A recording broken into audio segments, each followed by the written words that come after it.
Harper Perennial and HarperAudio present The Seamstress of Sardinia, a novel by Bianca Pitzorno, translated by Bridget Maher, performed by Carlotta Brentan.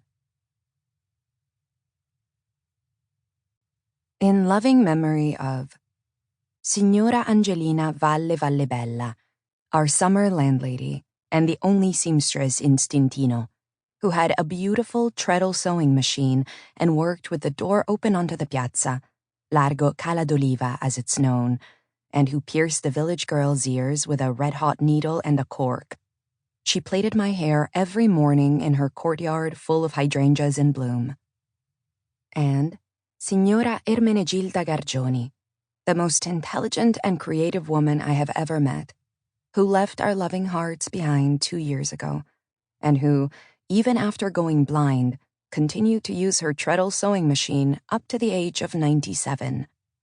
And Giuseppina Friedfish, whose real surname I cannot remember, who after the war was hired by the day to come to our house to sew for us, and who turned so many old coats for us and made me so many little smocks for school, with pleats down the front and cap sleeves, and made my brothers so many piqué overalls.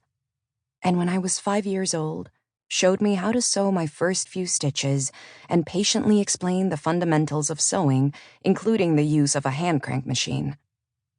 And my grandmother, Peppina Sisto, who taught me to embroider both in white and in colors, and who, when she saw me using a needle without putting on a thimble, as I always did and continue to do, would complain to my mother, predicting that I would go on to become an unruly woman.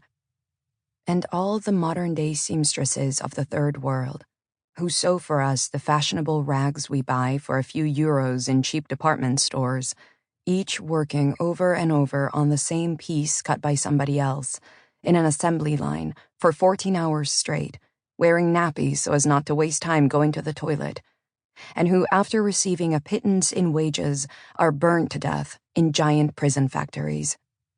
Sewing is a beautiful, creative activity, but not like that. Not like that.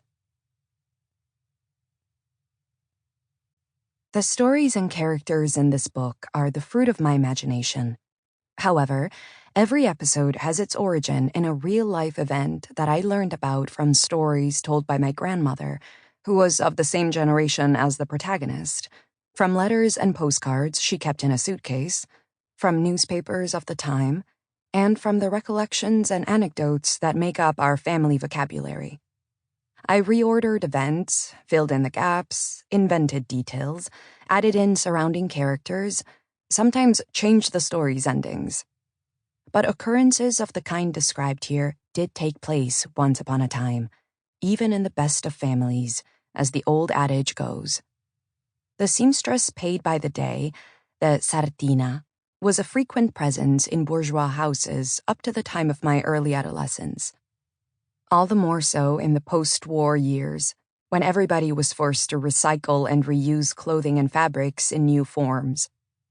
It was not until later that industrially produced linen and clothing came along, as well as ready-to-wear fashion, and then the big designer brands. When low-cost clothing started appearing in department stores, rich people who cared greatly about elegance or who wanted to stand out continued to get their clothes made to measure, but by renowned dressmakers at true couture houses. The era of the sartina was over. The aim of this book is to ensure that they are not forgotten. My love, light of my life. I was 7 years old when Nonna began entrusting me with putting the finishing touches on the garments she sewed at home for her clients, during those periods when she had no jobs that sent her to work in other people's homes. She and I were the only members of the family left alive after the cholera epidemic that had taken from us, indiscriminately, my parents, my brothers and sisters, and all my grandmother's other children and grandchildren, my aunts, uncles, and cousins. How the two of us managed to survive, I've never known. We were poor, but that had been the case even before the epidemic. Sample complete. Ready to continue?